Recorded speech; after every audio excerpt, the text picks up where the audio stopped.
Arrowhead Pond or Arrowhead Lake.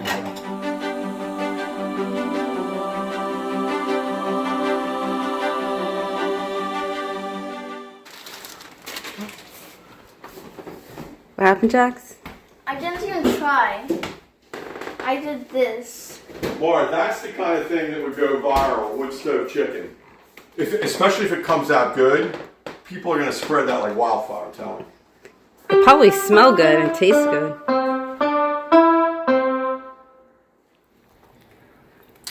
So, should have shown you before I put it in there, but what we're doing here is we're trying something new. Big Al's wood stove chicken. So we've got about 10 chicken legs there, 5 in a pack with some shiitakes, onions, lemon, spices, and they're cooking there. And I moved some of the hot coals out and I just set them on there. It's double wrapped in foil. Now I'm putting the Brussels sprouts that were picked out in the garden yesterday by Mike right on top. And then I'm going to close this thing up so it gets really hot. And we're going to wait about an hour and we'll hopefully have dinner ready. Cross you your never fingers. know, you take your chances.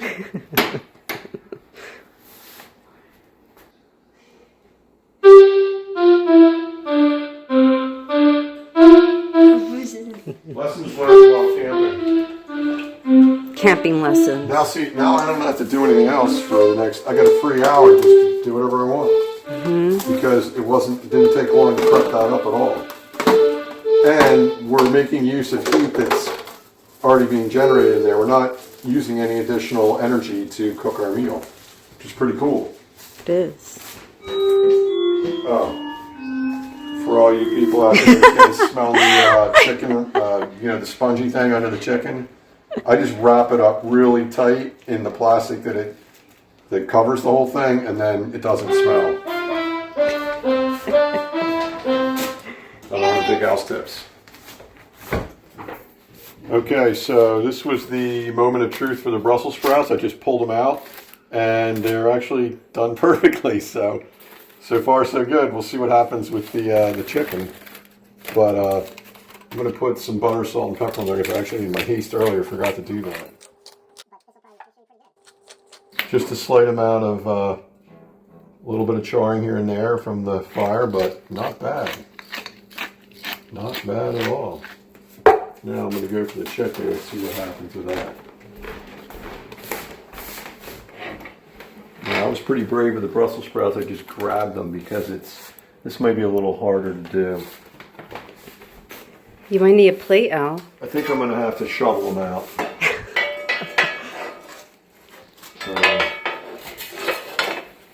Ooh.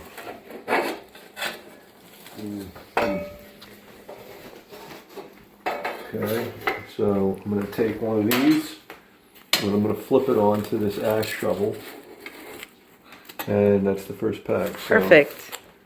close that up, and now we'll go see. Before I pull the other one out, let's make sure they're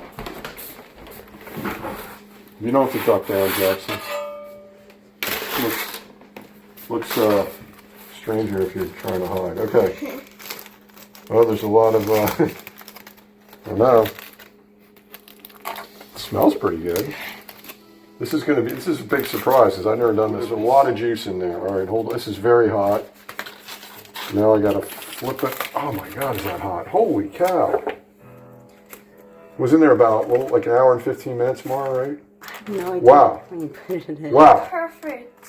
That looks pretty damn good. Look at that. Wood stove chicken. Hot damn. Smells so good. It does smell so good. Oh. We'll have to come back after we taste the taste test, Mara. Right? I don't think you need to get it. This is when I'll screw up. Call it there. Maybe I'll use the same routine that worked. You observing this, Mara? If you have your tour of duty for the wood stove chicken. Now take a look. The coals that were under there, I raked them all out. Ow! Oh, I got the juice on my hand.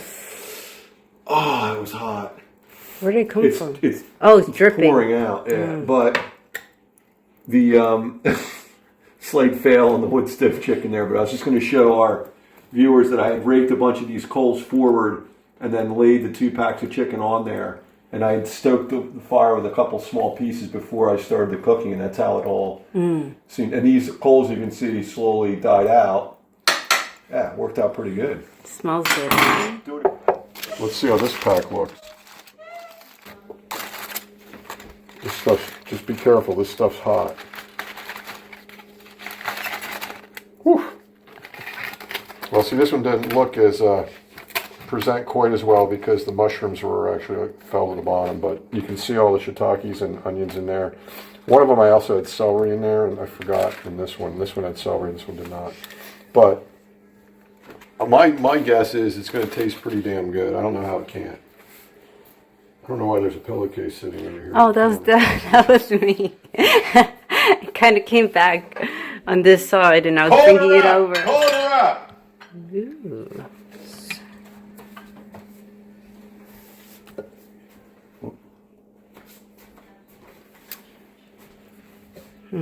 It smells so good, Al. It's so good. What'd you try so far, Mike? Brussels sprouts. It's good, right? They taste better because you picked them. How about the mashed potatoes? How about the potatoes you and Jackson dug? Tell us how those are. They might need a little bit of salt. They're good. So, to have it an it's hot, Mike. all on-site dinner, we would have had to butcher some chickens, but our chicken legs would not be this plump. Laying hens would have legs about 1/3 this size. But the chicken just falls off the bone. Look. It locked all the flavor in there. Chicken is super so moist. good. Super moist. That's outstanding. We're doing it that way every time. Like the mashed potatoes. Let's see this.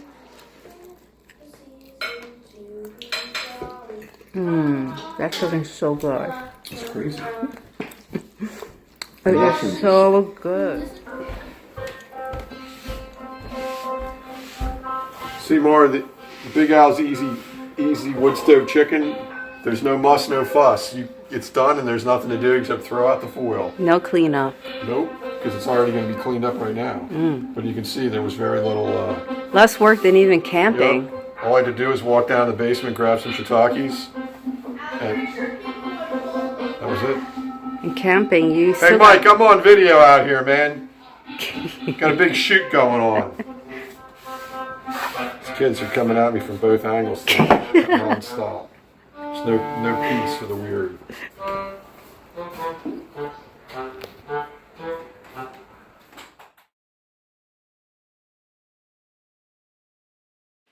To sum up our wood stove cooking experience, I'd have to say it far exceeded my expectations. For starters, I really like the idea that we can cook food utilizing the same heat source that we are heating the home with, the wood stove. The wood stove came with our 1830s farmhouse here in Maine and has warmed many brisk Maine nights for my family and I for the past 25 years. Now that we are heating primarily with wood, we will definitely be making a lot more use of this cooking technique moving forward. Not only does the food taste outstanding and stay moist, but it was so easy and a big time saver. My only concern is cooking at such a high heat in aluminum foil. I'm thinking there is possibility of aluminum being absorbed by the food somehow. For that reason, I will be searching for a small stainless Dutch oven that will fit inside this 1970s Lang brand wood stove. Thanks for watching. If you enjoyed this video, please like, share, and follow us. We will be producing a lot more interesting videos in the coming months and years.